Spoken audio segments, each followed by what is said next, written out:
Hello, everybody. Welcome into another edition of Pigskin and Burnt Ends. It is Texas college football as we start to close down the regular season here for a few programs. Some of those who will not be going into the college football postseason are wrapping their weeks up here after week 14.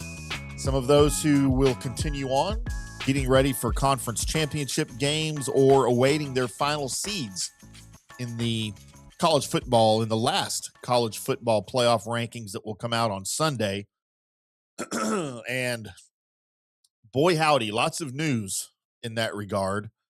And as you would expect, some hurt feelings, because we had some back and forth here, coaches going at each other in between conferences, not even in the same conference, but you had some coaches kind of taking jabs at each other here in the college football world as the playoffs approach here, as do conference championship games coming up this weekend. But let's recap some of week 14, some momentous games, some momentous upsets, some momentous losses all across the college football landscape in several conferences, not just the big ones. And then some programs maybe making their case, who do not have the benefit of a conference championship game to play in, but nonetheless making their case for their inclusion into that college football playoff, or maybe just making a statement as they head into that college football playoff for 2025, the 12-team college football playoff. As we need to do, as we do every show, remind everybody that this episode of Pigskin and Burnt Ends is sponsored in part by Ticket Smarter. The college football season is running away. It's almost gone. And we know that you are still looking for the best seats at the most competitive prices. We want to make sure you take advantage of ticketsmarter.com and their mobile app. We know that more than ever, buying college football tickets online requires trust. And TicketSmarter is partnered with more than 100 universities and 24 conferences as their official ticket resale marketplace. They've also partnered with ESPN Events as an official ticket resale partner as well. Purchase your tickets quickly, securely, and at the best prices on the secondary market with the TicketSmarter mobile app or at ticketsmarter.com. We still have those same two great offers for you boys and girls. As we wrap up the season, you can save $10 on your purchase of $100 or more using the promo code LWOS10. But if you spend more, you can save more, because if you spend $300 or more and use the promo code LWOS20, you'll save $20 off your purchase. Those codes aren't one-time offers. We hope that you guys have had the opportunity to use those promo codes throughout the season and that you will continue to do so as the season wraps up. So use these codes and save for the best selection of seats to this year's biggest games. Don't wait. Get the best selection and pricing now with TicketSmarter. Remember our codes, LWOS10 and LWOS20. We want to thank TicketSmarter, certainly, for being a partner of ours throughout this college football season.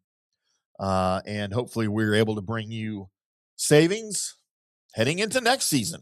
But this season is not over, boys and girls. We still have some college football to play. And we're going to start with possibly the biggest game nationally that was on the docket.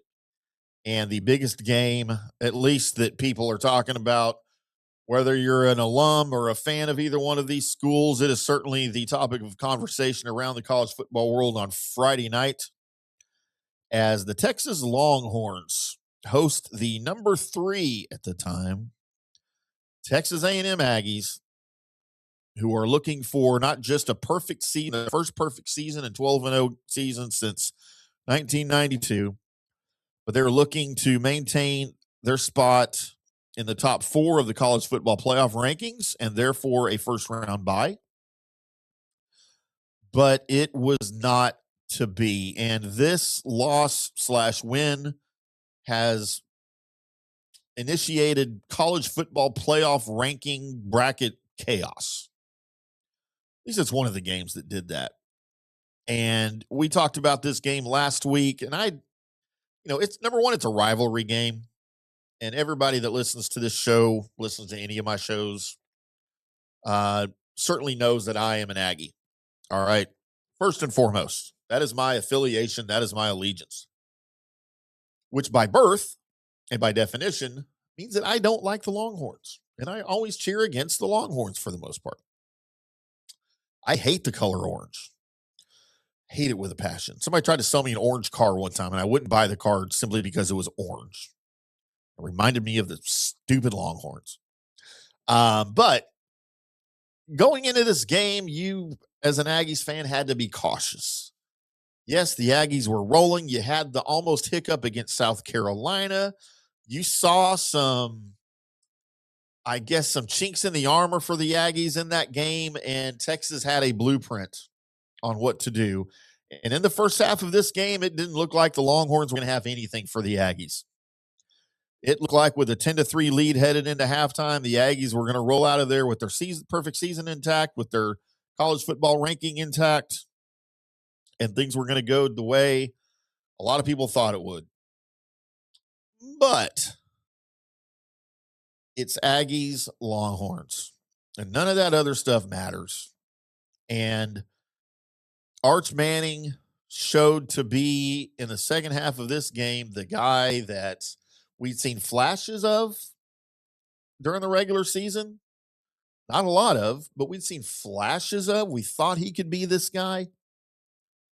And he decided to break out the Manning whoop ass on the Texas A&M Aggies en route to a 27-17 final to offer the Aggies their first loss, to give the Longhorns their 9th win against 3 losses. And while it's still an outside shot, to maintain their, it's not really eligibility, but I guess to make their case to still be in the college football playoff.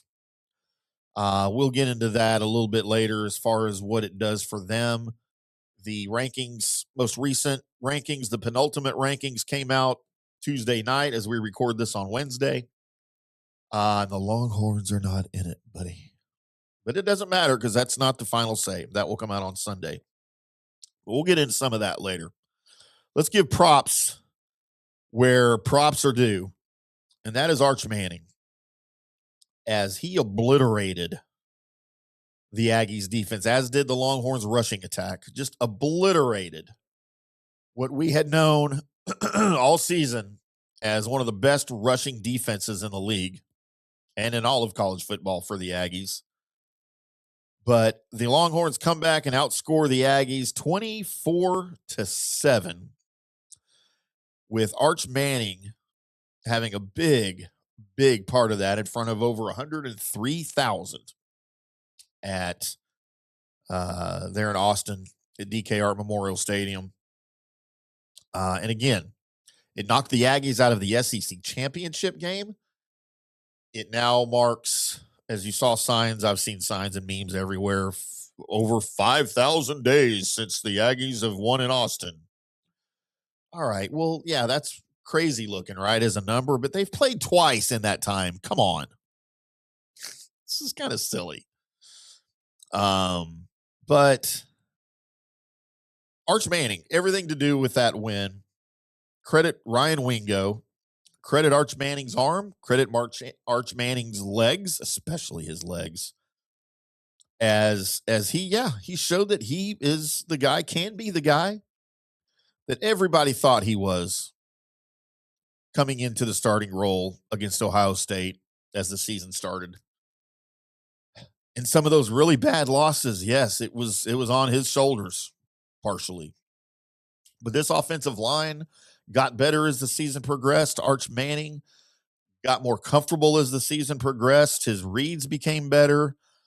His accuracy got better. And, it's not an easy, you hear it all the time about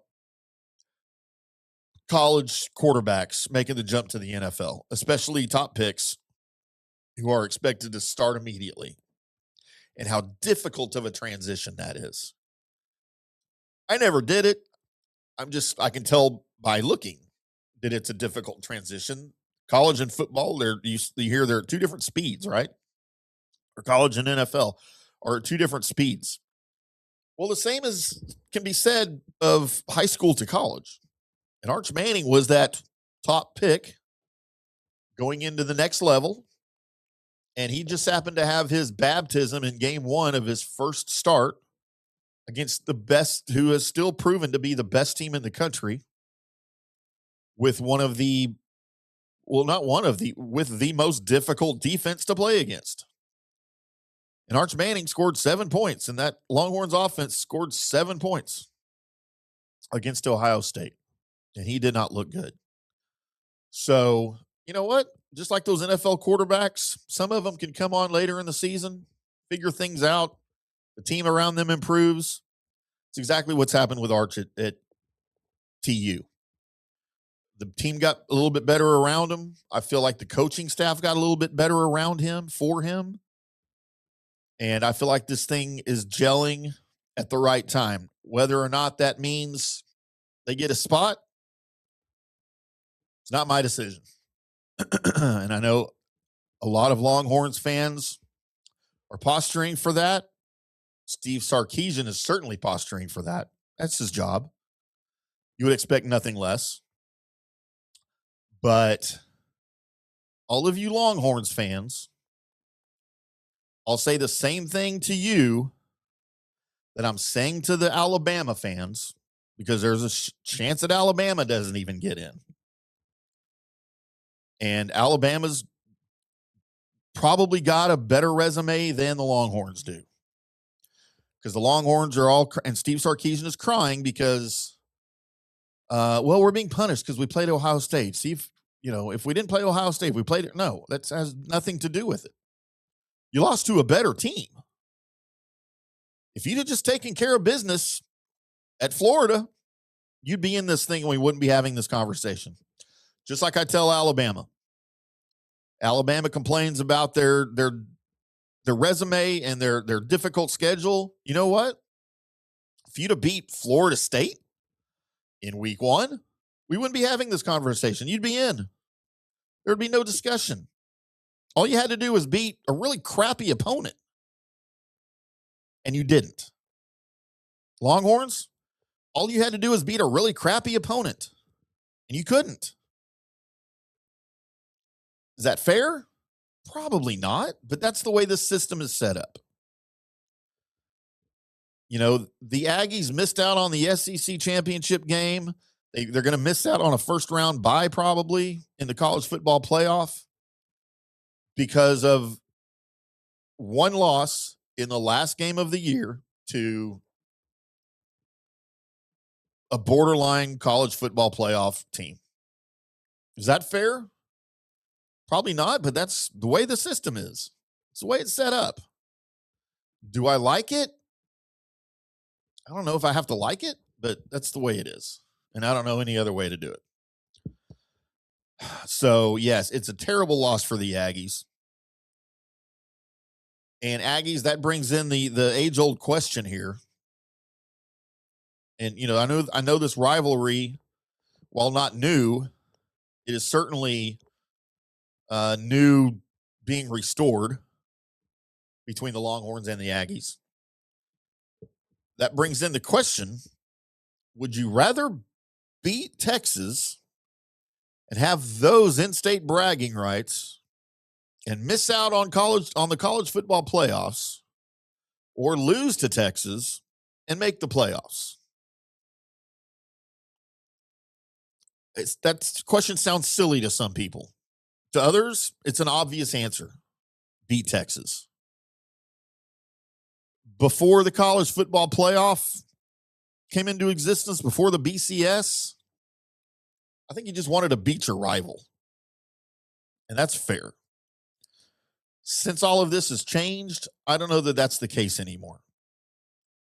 I know people who are the biggest of Ohio State fans. I know people who are the biggest of Michigan fans. Look what happened to Ohio State last year.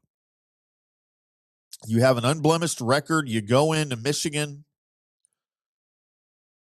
I guess they came to you last year, and you lose to your biggest rival, Michigan, in the last week of the regular season.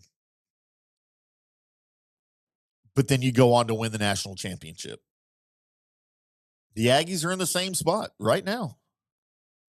You lose to your biggest rival in the final week of the season to blow your perfect season record, but now you're in the playoffs.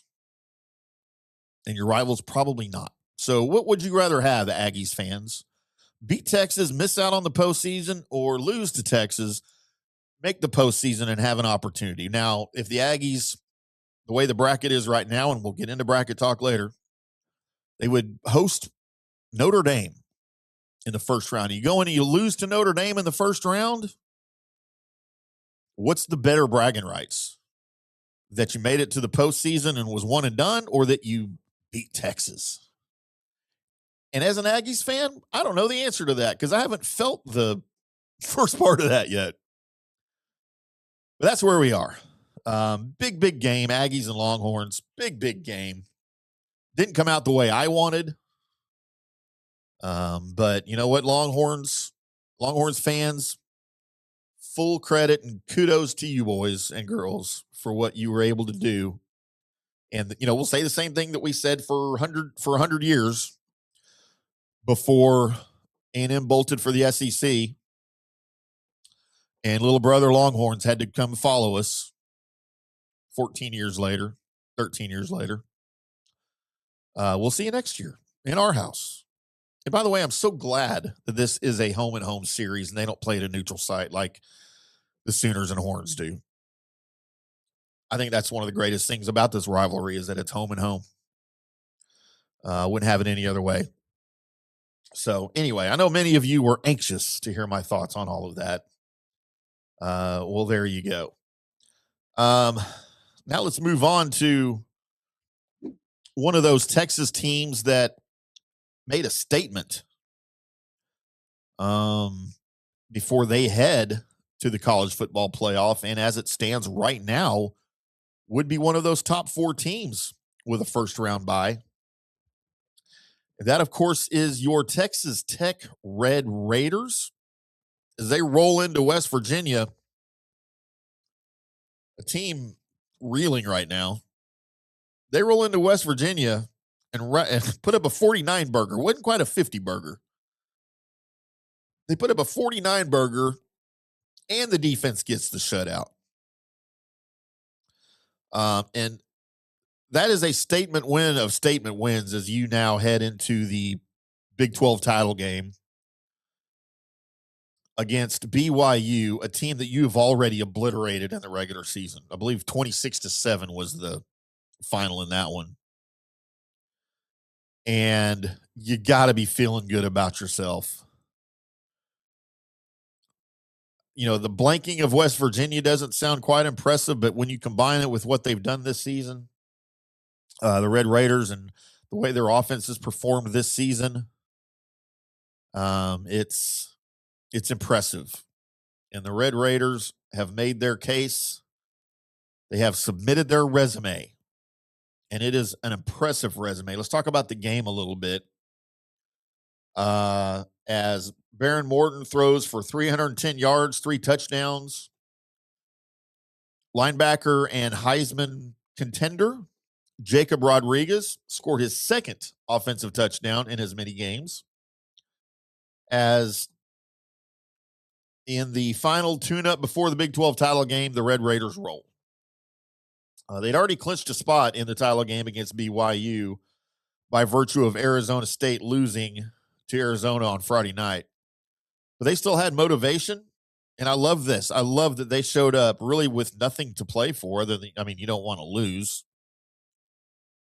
Knock yourself out of that position, but you had already made the game, made the championship game. But you needed to win to continue that trajectory toward either hosting a first-round playoff game or, as it stands as of Tuesday, having a bye for the college football playoff.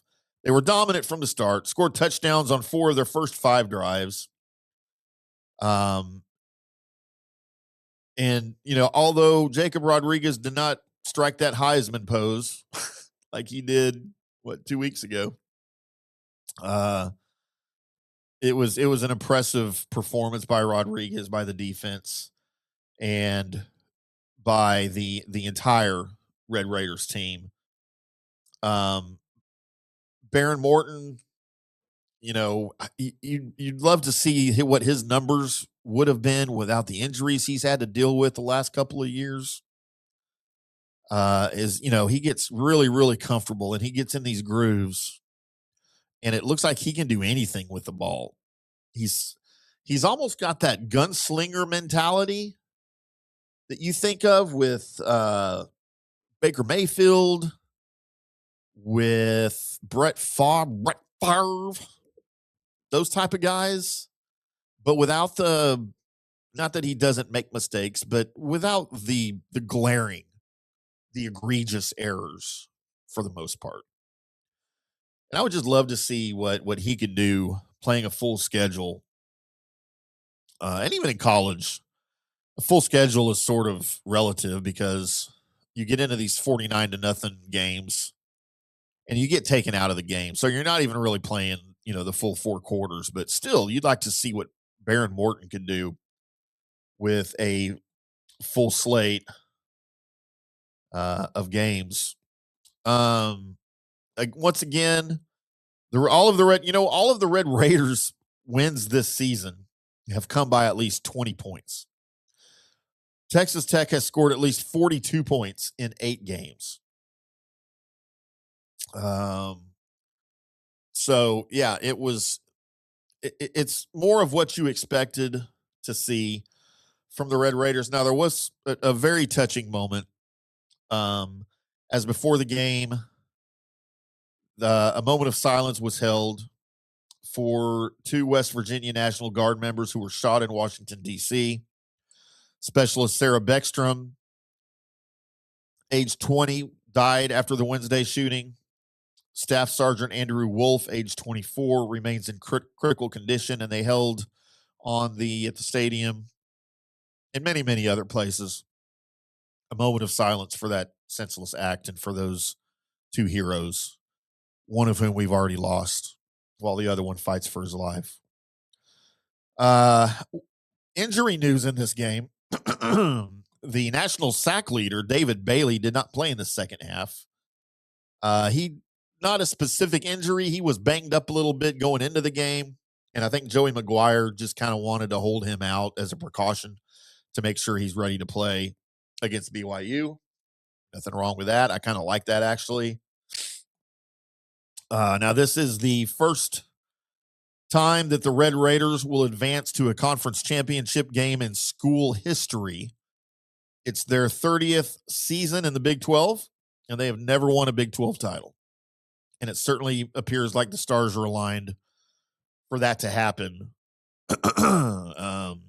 this season because, as I mentioned, this thing is just rolling. It's just rolling. Now, some not so happy news if you are a fan of those SMU Mustangs, because a huge, huge missed opportunity out on the West Coast over the weekend. And this was a game that I watched, and I still am not sure how this even happened, to be quite honest, as the Cal Golden Bears get past SMU, who, with a win, are in the ACC Conference Championship game for the second straight year, in just their second year in the conference.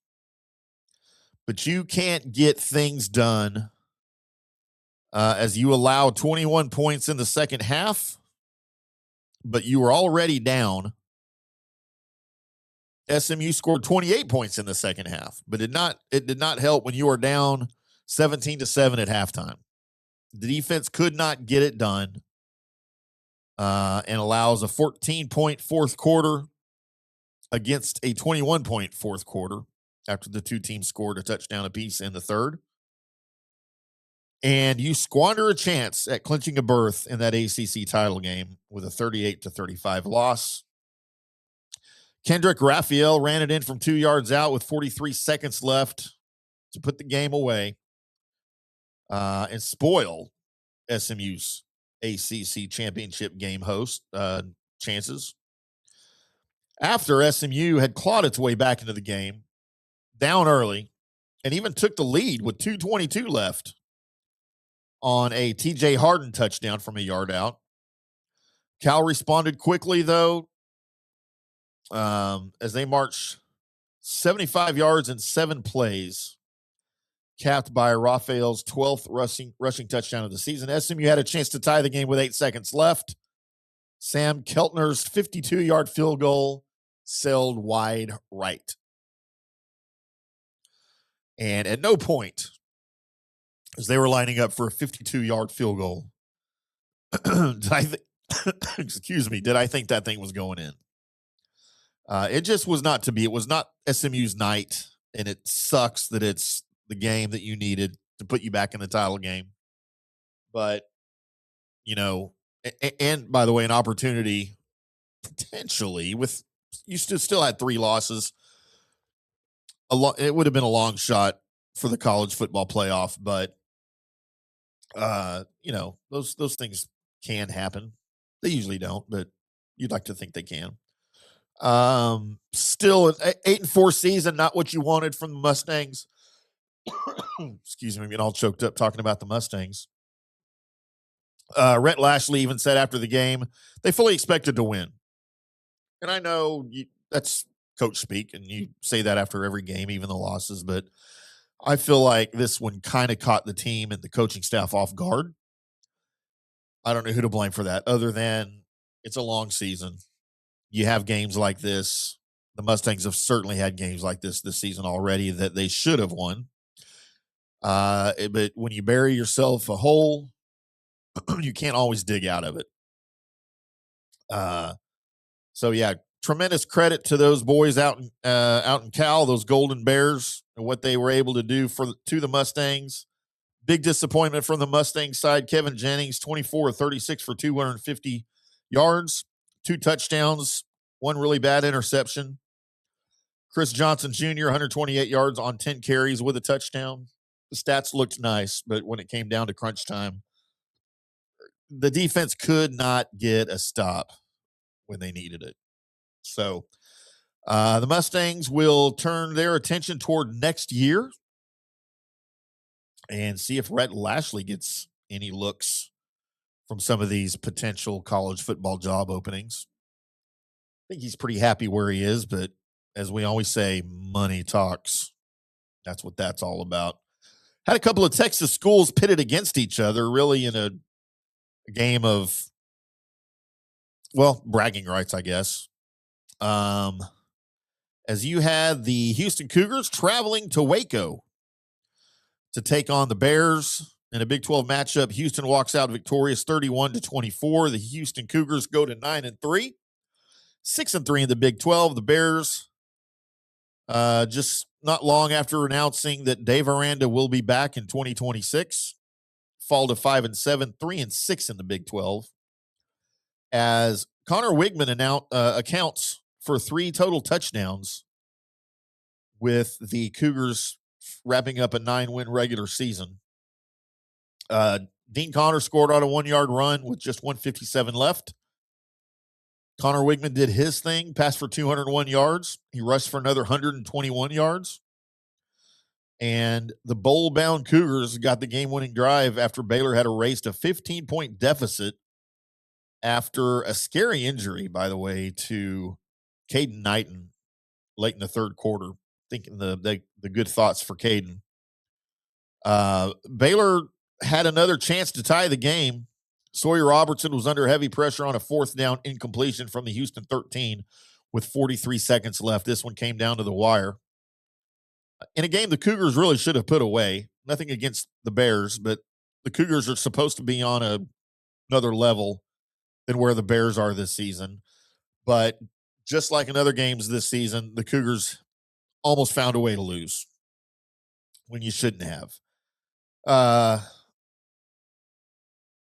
The Bears ended Coach Aranda's 6th season with their 3rd loss in a row and 5th in 6 games.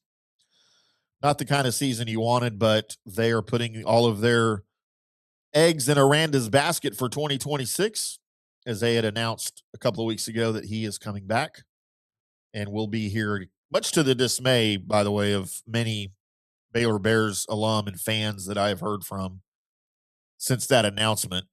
But look, here's the deal. I'll tell you boys and girls what I've told a lot of other teams in the same situation, looking at you, Florida State. You can't just fire your coach because he sucks. I'm not saying Dave Aranda sucks, because I don't think he does. We have a history with Dave Aranda. I might be saying that. Never mind. I'm not even going to say that. Mike Norvell sucks, but I'm not going to say that. You can't just fire the guy. You have to have a plan in place to replace him. And if you don't, you're better off keeping that guy. And I'm not even saying that Baylor went out looking around to replace Aranda. I don't even know that happened. But if you're going to fire a guy like Aranda, who's got skins on the wall and has had tremendous success with the program, you better darn sure know what you're doing to replace him. And it better be a better option. And right now, I don't think that exists for those Baylor Bears or a lot of programs out there. Not only do you have to have the availability of someone better than Dave Aranda, you have to have an interest from that person in taking the job. Both of those things have to line up perfectly. And that's not always the case. And that's an aspect that gets lost in this business from fans. Just because your guy didn't get the job done doesn't mean someone out there is willing to do it. So think of the good thought for the Baylor fans as Houston awaits their bowl assignments. Another team awaiting their bowl assignment after coming off a win to finish their season 8-4, 5-4 in the Big 12. Those TCU Horned Frogs getting it done at home. Man, I got a horned frog in my throat. Getting things done at home against the Fighting Cincinnati Kelsey Bearcats.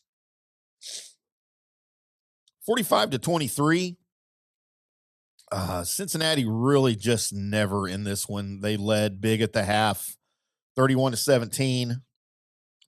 Outscored the Bearcats in the second half, 14-6. And there's your total, 45-3. Josh Hoover looked wonderful again. 4 touchdown passes. Jeremy Payne ran for 174 yards and 2 scores. We had in the Big 12 another weather delay. About 90 minutes in the first quarter by lightning and rain in Fort Worth. And yeah, we did have some bad weather here in North Texas Saturday night. So that is not surprising at all. The Bearcats finished the regular season on a 4-game losing streak. And think about when that losing streak started. The Bearcats were ranked 17th and poised for a run to the Big 12 title game and maybe even a spot in the college football playoff, but things went south very quickly for them. Hoover answered the first of Braylon Sorsby's 3 touchdown tosses with a 69-yard scoring pass to Dwyer that gave the Horned Frogs a 21-7 lead late in the first quarter. And that's really the closest the Bearcats were in this game, and that's been kind of a synopsis of their last month. They played some really bad football to close the season out. That's got to be a matter of concern for everyone in Cincinnati. The weather wasn't great. The field wasn't in great condition just by virtue of the weather. But TCU had to play on that field too, and they posted 45 points. So I heard a lot of people complaining about the field after the game, Bearcats fans, but both teams were subjected to the same conditions. And somehow TCU found a way to make it work. At least make it work just well enough to get past the other team that was on the field. And that's really all you got to do every week. The Bearcats finished last season on a 5-game losing skid that cost them a bowl bid. They finished this season on a 4-game losing skid that cost them a bowl bid. They're 1-11 in November in 3 seasons under Satterfield. Yeah, they got to figure out a way to finish seasons. For TCU, 3 years removed from winning 13 games and losing to Georgia in the national championship game. They clinched consecutive 8-win seasons for the first time since 2014 and 2015 when they went 12-1 and 11-2. Both teams will wait for their bowl assignments. And by the way, we will have all of the bowl. Once all the bowl assignments are published, we'll have all of that here on Pigskin and Burn-Ins for you to wrap up the season nicely for some of these teams. And then, of course, we'll recap all of those bowl games for you, for everybody involved in Texas college football. Another team, we've been talking about Texas Tech, another team that just continues to roll. Those North Texas Mean Green. Amid the news that you're losing your coach as Eric Morris is taking over the job at Oklahoma State, amid speculation, Drew Mestemaker probably leaving the program in the transfer portal.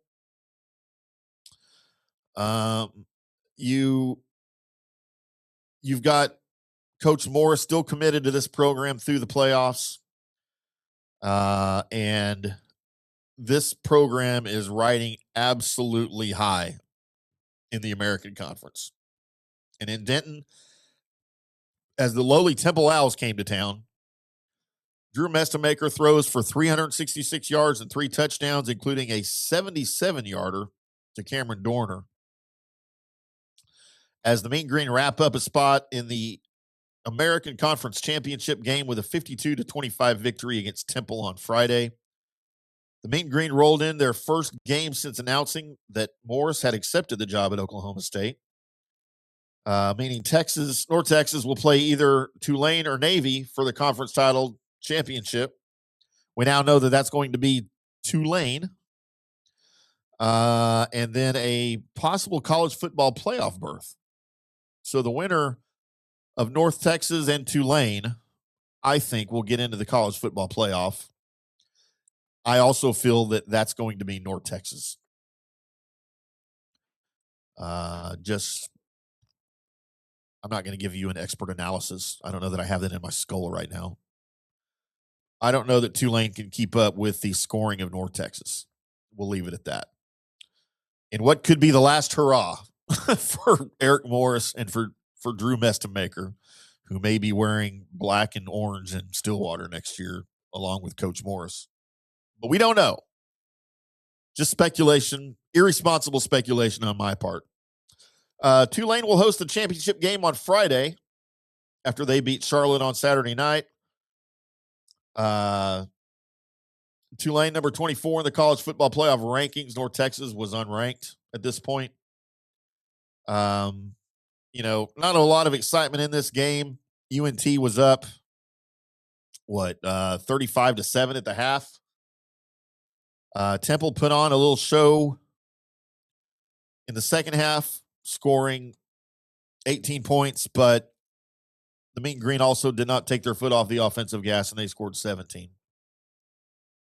So the Mean Green continuing to do what they do, and it'll be fun to watch that American Conference Championship game and hopefully see what North Texas can do against some of these big boys in the college football playoff. Now, what's going to be interesting is if North Texas makes somewhat of a deep run, and by a deep run, I mean winning at least one game, winning their first round game, should they make it to the playoff, and now the team breaks up. It's a strange scenario in college football that we have. The calendar is responsible for this. I hate that it's set. Look what, happened with LSU and Ole Miss with the Lane Kiffin. I hate that more than anything. And college football has got to fix the calendar. They've got to fit. We had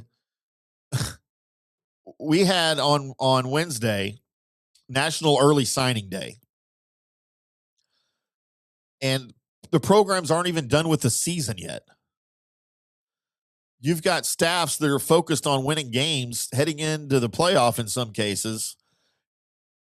And they're also, at the same time, worried about recruiting. Now, I know there's separate staff for recruiting in a lot of cases, but not in every case. These smaller schools, it's a lot of the coaching staff is responsible for that. And from a reporter's standpoint, I hate that I have to cover early National Signing Day while we're talking about heading into conference championships. I also don't think that schools should be able to recruit coaches while the season's going, just like the NFL. They put a stop to that in the NFL. Why can't they do that in college? Let's have some separation here. Lane Kiffin could have said, yes, I'll take the job, LSU. Let's hold off until the end of the season to announce it. I know that was a sticky situation because I know he probably did that, and I know that petty Ole Miss, butthurt Ole Miss, as I've heard, forced his hand. And that thing's turned into an absolute mess. And you know who misses out? Who gets hurt the most? The kids, the players, the student athletes. Because they're going to be without their coaching staff for the most part, heading into the biggest part of their season, the thing they have been fighting all together for. And now Lane Kiffin's gone. Charlie Weiss Jr. will hang around and coach the playoff, but it's not the same. And when Ole Miss gets bounced in their first game, it's the kids that suffer. Lane Kiffin's going to be cashing his checks in Baton Rouge, and nobody will feel sorry for him.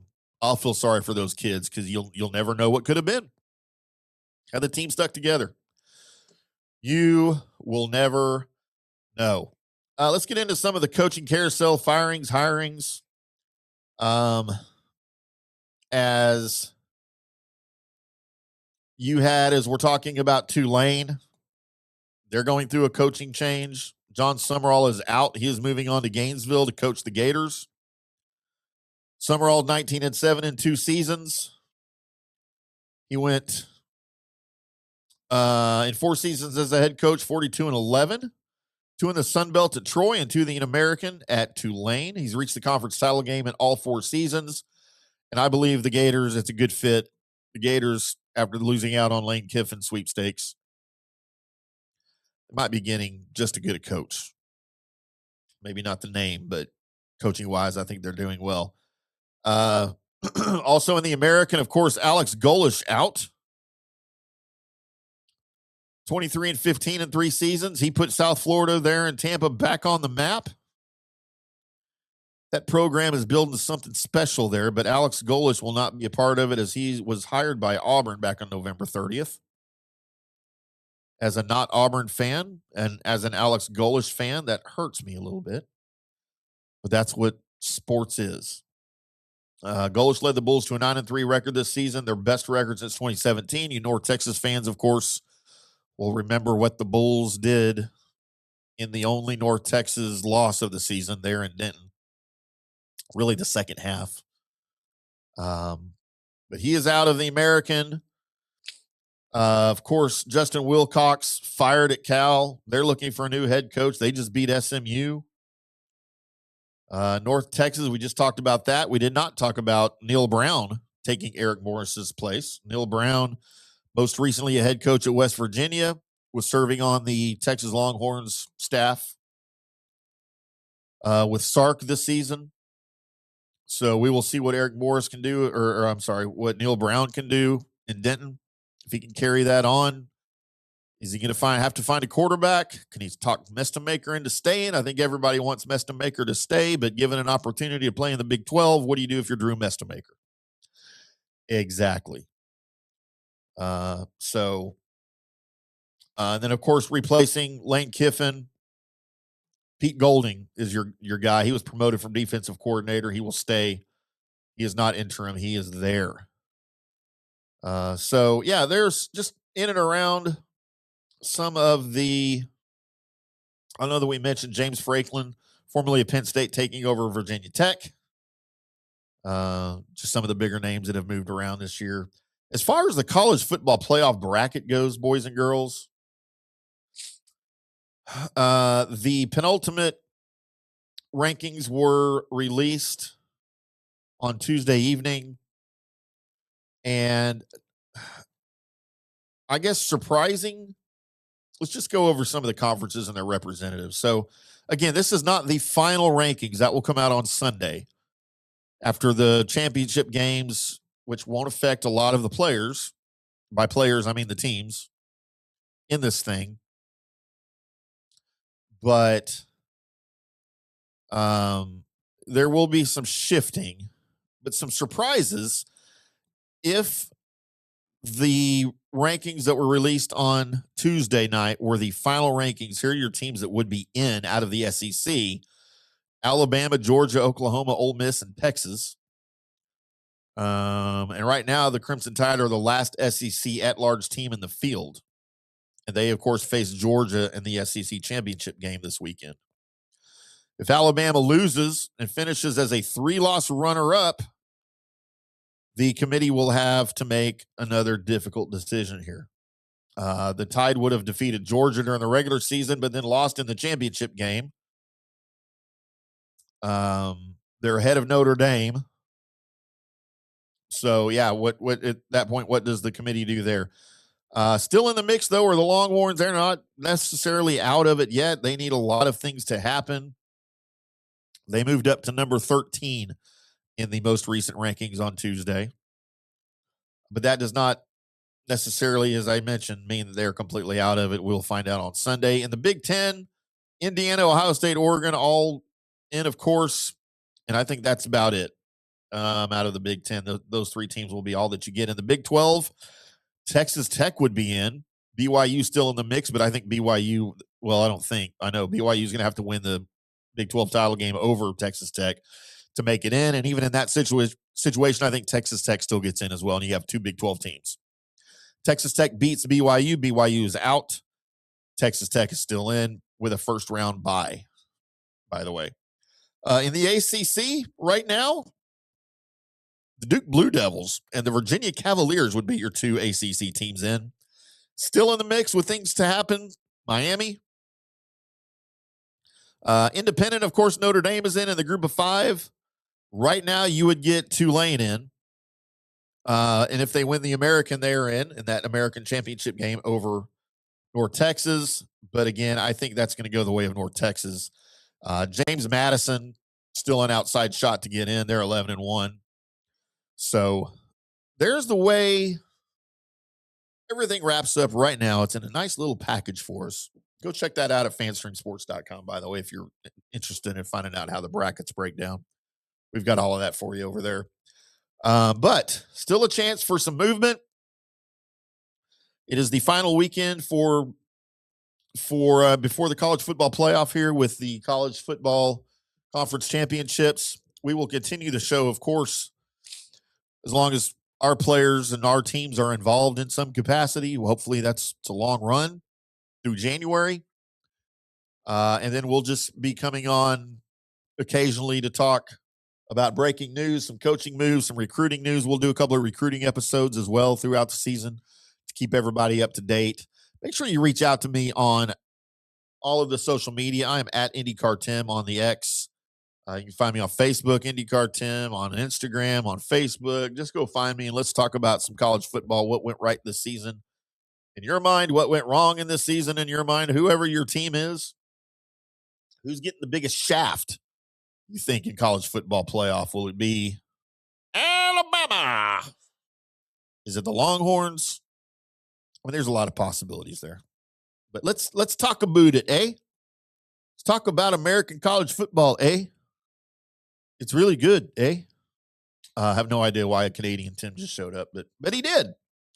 So that's going to do it for this episode this week, boys and girls. We'll be back next week to recap the conference championship games, to talk about the final college football playoff rankings bracket, and to preview the first round of the college football playoffs. God, it's already here. I can't believe it. Appreciate everybody tuning in. Do not forget about TicketSmarter.com, the TicketSmarter app, LWOS10, LWOS20. Get all of your discount codes there. Appreciate them very much. Until next time, boys and girls, we'll see you.